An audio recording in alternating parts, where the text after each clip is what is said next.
So anyway, I had worked with him, and we kept him having his MRIs and taking his cortisone and everything. But his disease started to activate after he started to work at a job, and some of it is the age that the AMN symptoms tend to start coming in anyway, in the 20s. So it's very hard to know exactly what, but I mean, he had a very normal life as he had wanted. So I tried to take comfort in that because that's what he wanted. But it really started to go south, and actually, looking back on it, I would say he would almost maybe confirm what Wolfgang was saying from their studies about 3 years.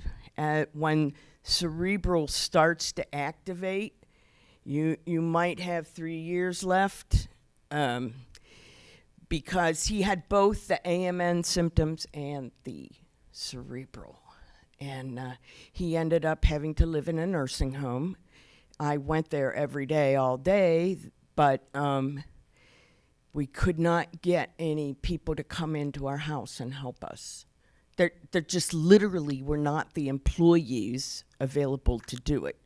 Even if I could have called up and said, look, I'll give them, $200 a day, $300 a day. There were no people to do it. So anyway, that was pretty traumatic. I also just sort of had the top of my head taken off because it changes you. I mean, it's such a devastating thing, and of course to lose a child. And so I started researching. And because that's what I always do, I turn to books. I'm a book girl. Always liked my books. So I do have some books that maybe I will mention and show you for a few minutes, and other resources. Why don't I pass out the first one here?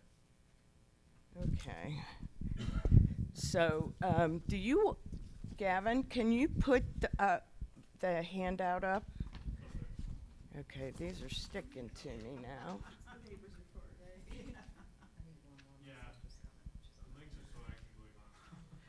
Okay.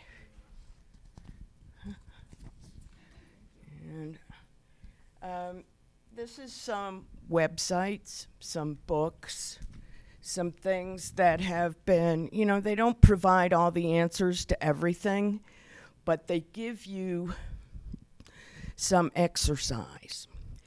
And there's a way of thinking about grief, which is that it's a process that you have to go through. Think about if you were in a car accident and you had your leg cut off.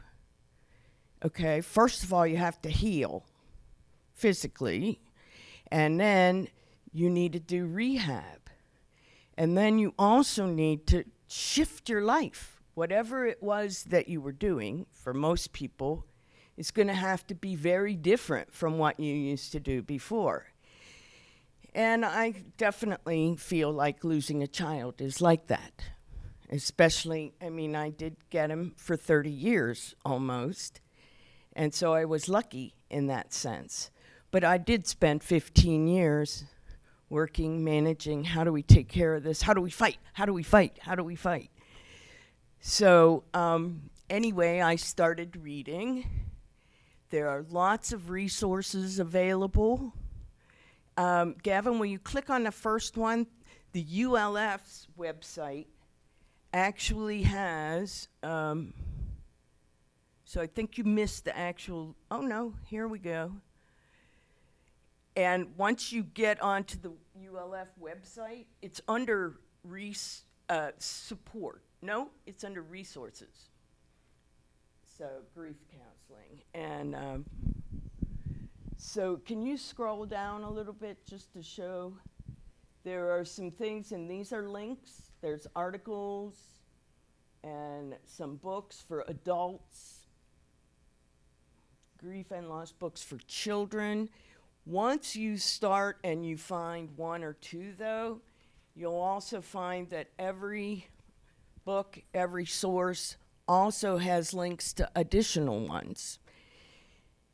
One thing that everybody writing, talking, discussing grief has said that I've noticed is that our society doesn't really make space for grieving. It's not,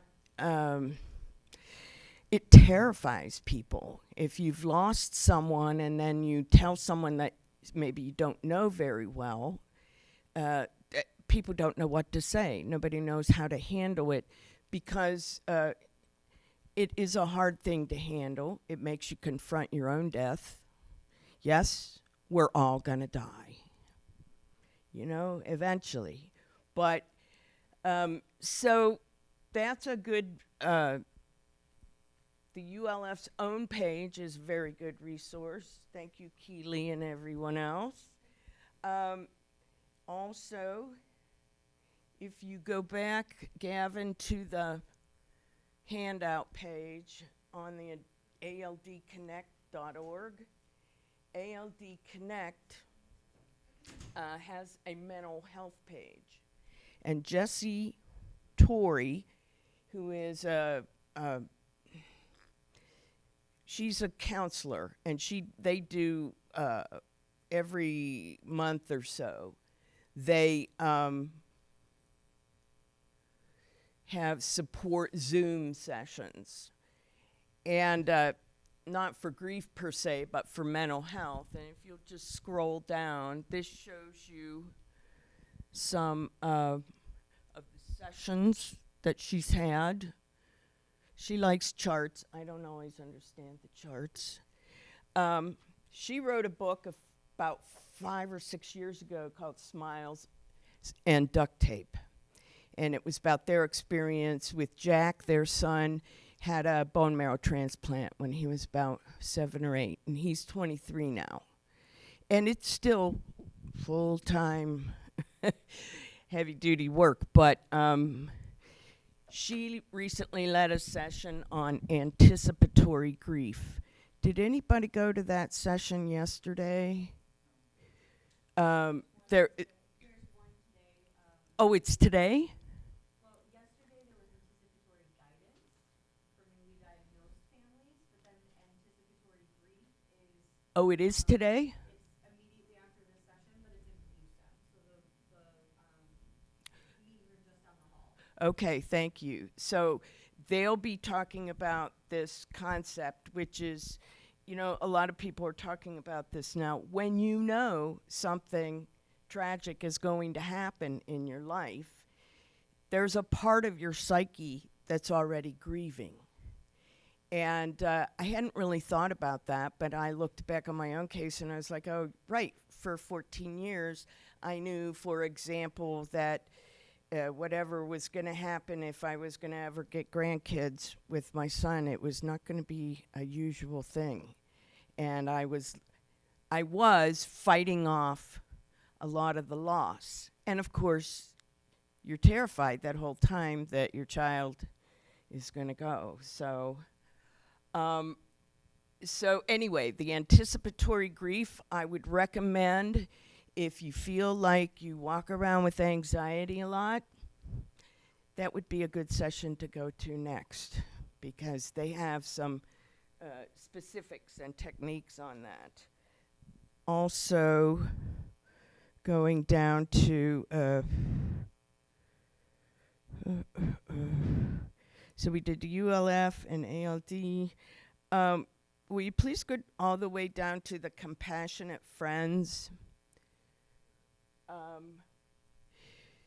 My own psychiatrist did a little searching around for things, and she found that Compassionate Friends is a nationwide group. It's a support group, and there are chapters in every state. And I think I must have specifically copied the link from their book page.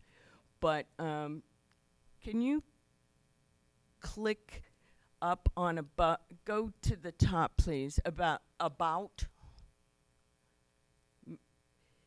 mission statement. If you click on that, Gavin, thanks. It's to bereaved families that have experienced the death of a child. And there are even ways to divide it, whether they're a small child or an adult child. Also for grandparents, they have all kinds of groups. They have online support groups, and they're having a conference in New Orleans in July, I believe. And one of the things that happens when you lose someone is you're confronted with, what do you believe about death? What happens when we die? Do you believe in an afterlife? Are you Hindu? Do you believe in reincarnation? Are you Jewish and you believe that it is dust? And whatever we've been able to think about all of our lives, when someone this close to us is lost, this is a kind of profound loss, it makes you question everything, of course. And so you're concerned with it. That reminds me of the book that's on the list, Finding the Words, Working Through Profound Loss with Hope and Purpose. And they define profound loss as the loss of someone whose very existence was intertwined with your identity. So when you're a parent, man, and especially if you then have a sick child that you're working with for years, you are very much entangled with everything you do all the time and who you are. And so that's a little bit different from, when you're 55 years old and your 88-year-old parent dies after having a nice long life. I mean, you're still sad and you miss them, but you kind of can recognize that's the natural course of things. But when your child dies, there is nothing natural about that. I mean, it doesn't seem right. So, I just wanted to bring some resources for people. I certainly am not a healthy, happy person. I'm still working on healing, trying to go on. I want to go on a fight for a cure for ALD and the treatments and better health care in this country. But I also just wanted to make a space here if people wanted to talk about anything or talk about any questions you maybe would have. I mean, in addition to the deep soul problems, you also have a lot of practical things too. I mean, the whole idea of, wait a minute, I guess I gotta call an undertaker, and when do you do that? And, we've all watched TV, and it seems like there are police involved whenever someone dies, and that call the ME, and, all the specific people, but wait a minute, who do I call first? What do I do first? Second, third, and fourth. So I know we're not sitting in a circle, but if you would be willing to act like it, and we could maybe go around and have you just tell your name, and if there's anything you would like to volunteer or ask or talk about. And again, I'm Luann. Robert, would you start us off? Hi, we're Robert and Nancy from Ohio. Should I put the mic? Yes. I'm going to practice being. Yeah, Here you go. we have one person that is joining us via Zoom, so I will be their voice for them if they would like me to be. Thank you for joining us. We're Nancy and Robert from Ohio.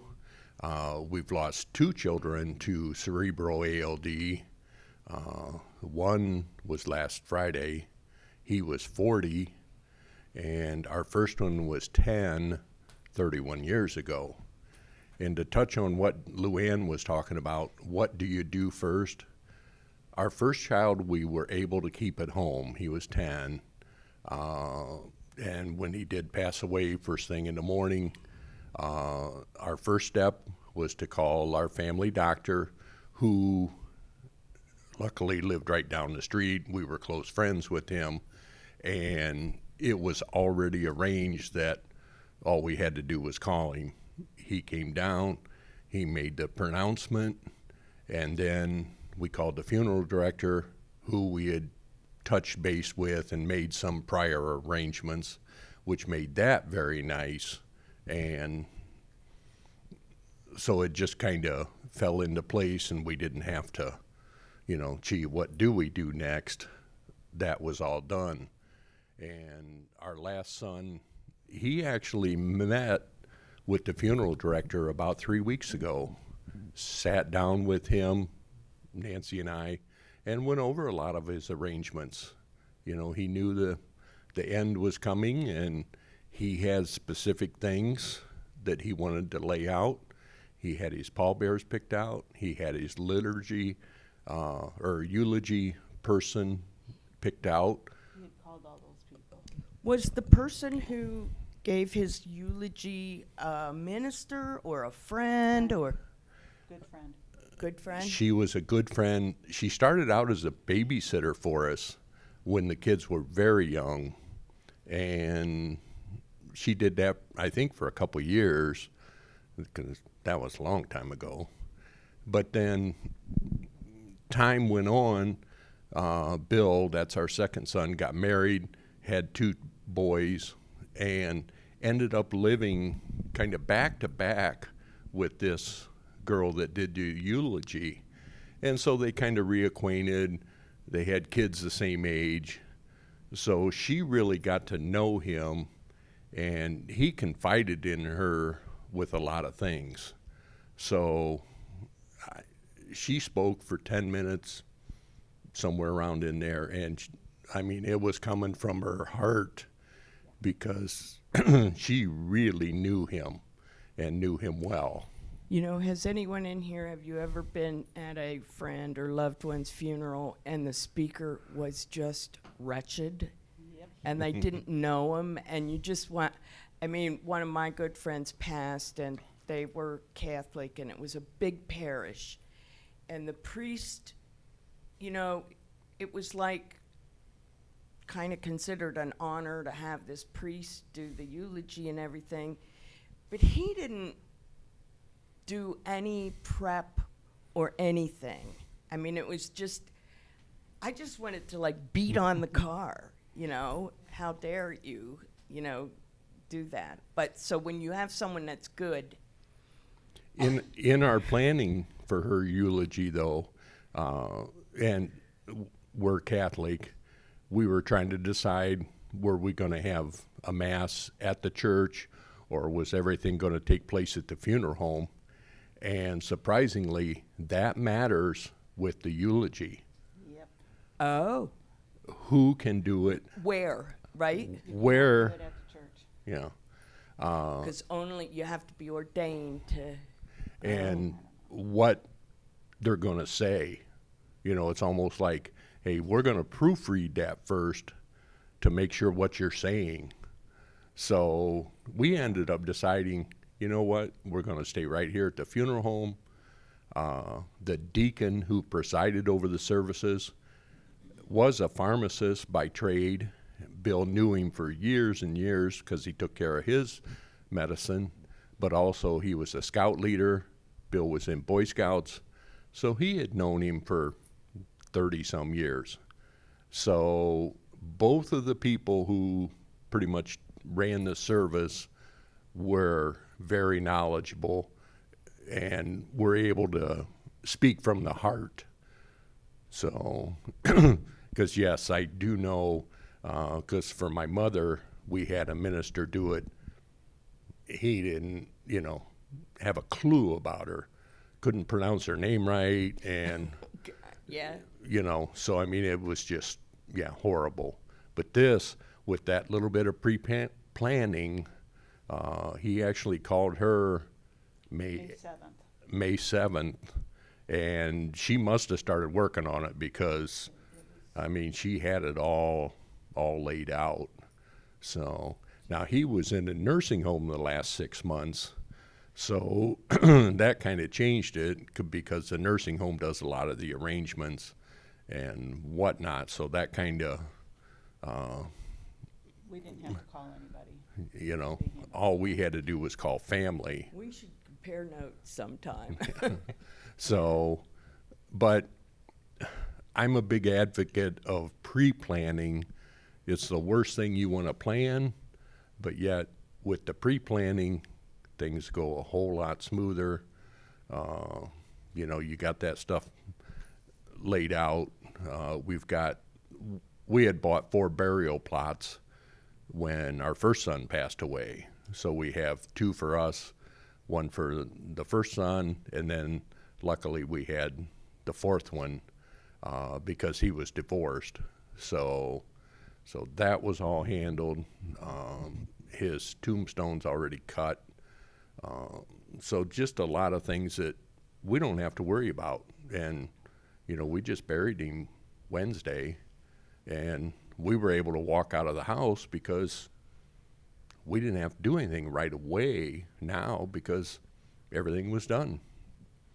So in some ways, you may have had on a sort of like surface concrete level a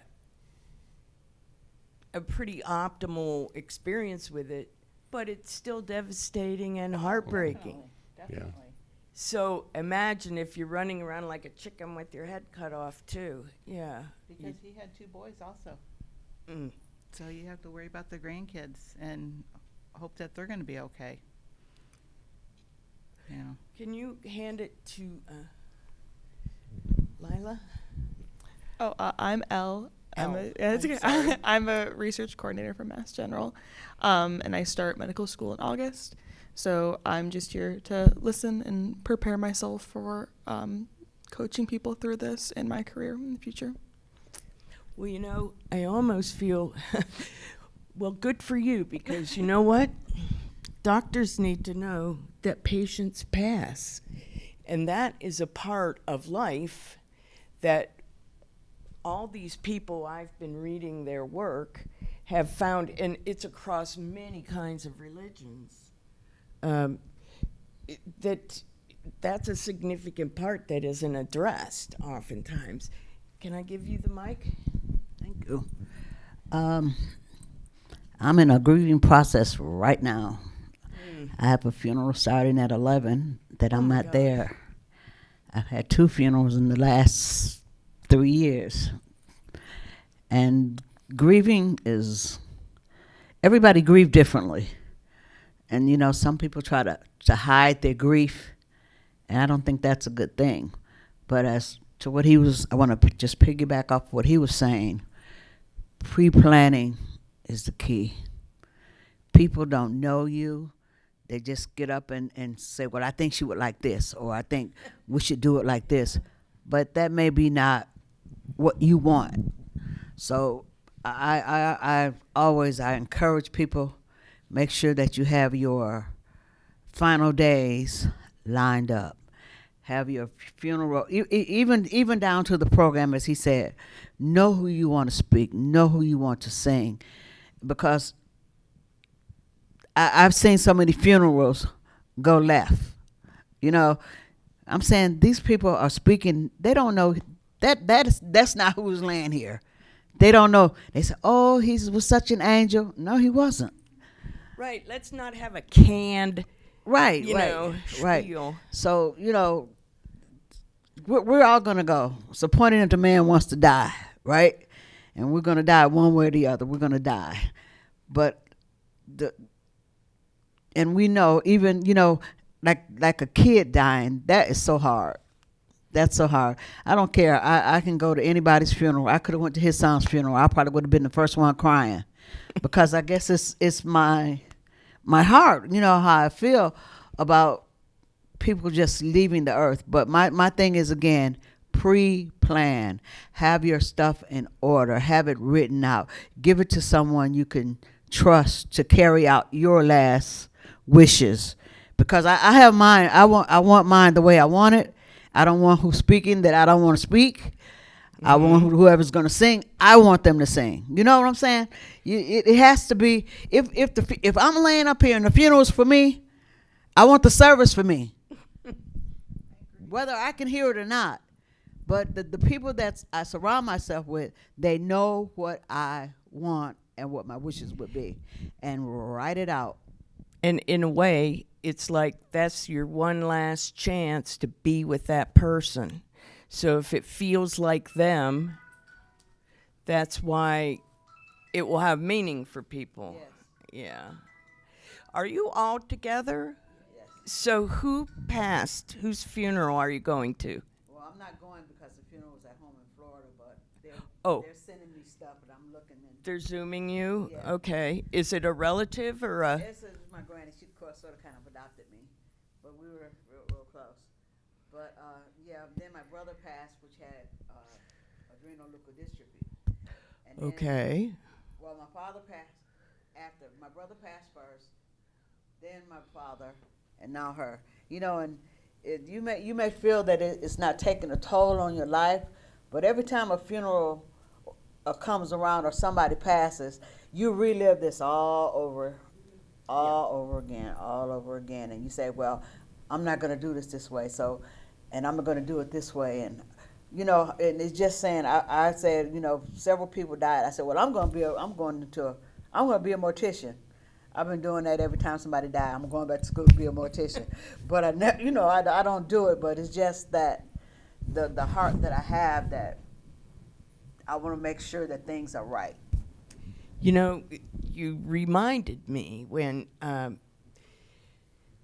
my son passed and I didn't know what to do and so on, and I called this local undertaker I drove by. I live in Kent, Ohio. It's a small town, and I drove by it all the time, so I just Googled the name of this funeral home that I just had driven by. I had no recommendation or anything, but the person who came on duty and helped us was so nice and so understanding and calming, and he knew that we had a lot of different variables. I mean, my son's father and sister live in another state, and they had to 2 states away. They had to get in, and we just had all these different kind of crazy conditions of things going on, and but he would give us information of, you know, and he was calm and just helped us with stuff, and he just did a really nice job, and I was like, and I just lucked into that. So that just made me think, you know, you got to be grateful for what you do get, and you know, that will make me cry at any given moment too. But tears are now my friend, because every once in a while. Would anyone else like to say anything? Our Zoom friend would like to add. Go ahead. Yeah, and you- then I'll go after you. Gosh, it's going out. You know It'll what? come back. It'll come Go ahead, and we'll come back to you. Okay? Here, let me have the. I got it. It came back. I got Good job. it. For your loved ones, even yourself, let them know what you want. Oh, Let Talk them about know. it, yeah. Talk about it, because I asked my sons the other day. I said, "What do you want me to do with you? You want me to cremate you, or do you want me to bury you?" The one thought I was playing, but I said, "No, I'm serious. What do you want me to do?" Because me personally, I don't want to be cremated. okay. I don't want to be put in the ground. I want to be put in the wall. So I think everybody, Right. they need to know what you want.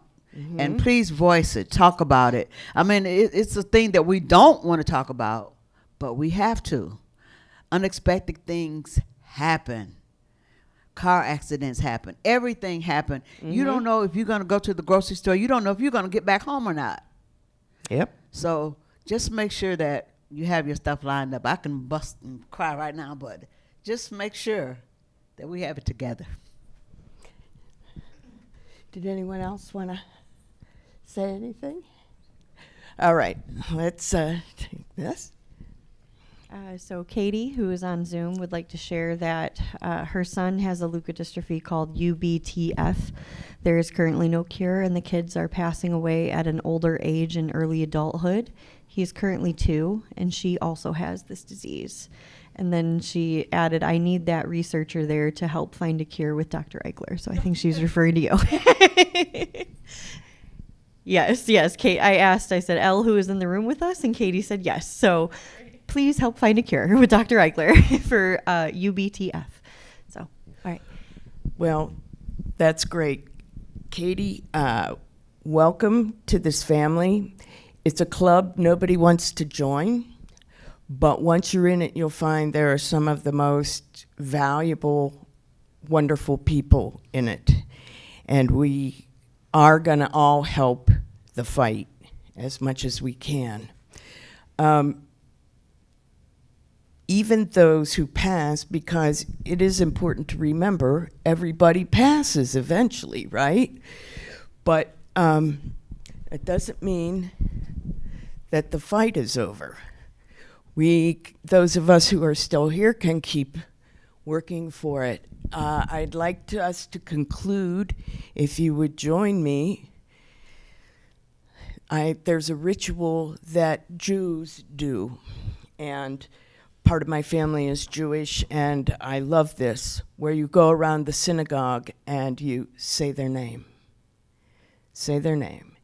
And it's just, you can go through and you hear this, and it's about the people who have passed in the last year.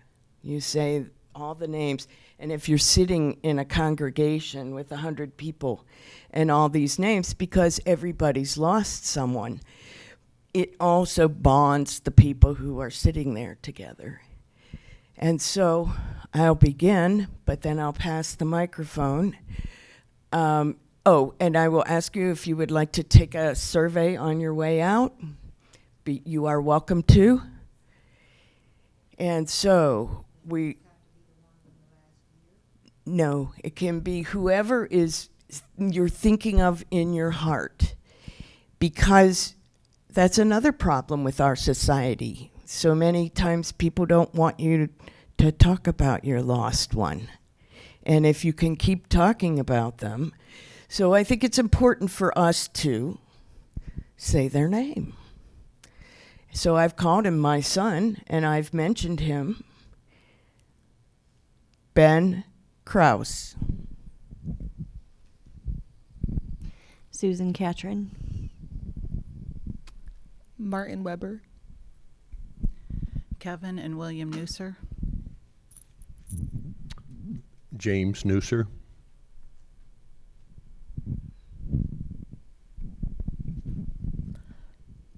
Arthur Williams Sr., Lancha Robertson, Pat Williamson, Betty Watson, Jimmy Williams.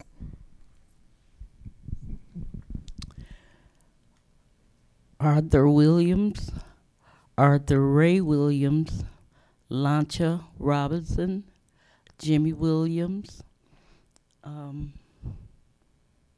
think that's it.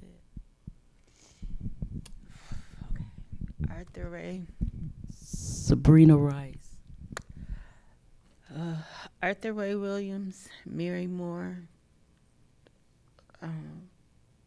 Vanita Williams. Vanita Moore, I'm sorry. Clyde Moore, James Moore. I probably do. Arthur Ray Williams, Arthur Lee Williams, Jimmy Nell Williams, Fannie Mae Copeland. And to all those beautiful people, we are thinking of you. And thank you for being on our earth in the first place. So thank you for coming. If you put your name and email on there, I will probably just send you an email to say thanks for coming. And if you ever have any questions, or if you read a book and you want to discuss it with me, if you want to say, I think they're wrong about this, or I think they're right, or feel free to, because we just need to know that you are not alone, right? That's right. It's going to be for years, so we just have to like reach out and help each other and ask for help when we want it. So okay.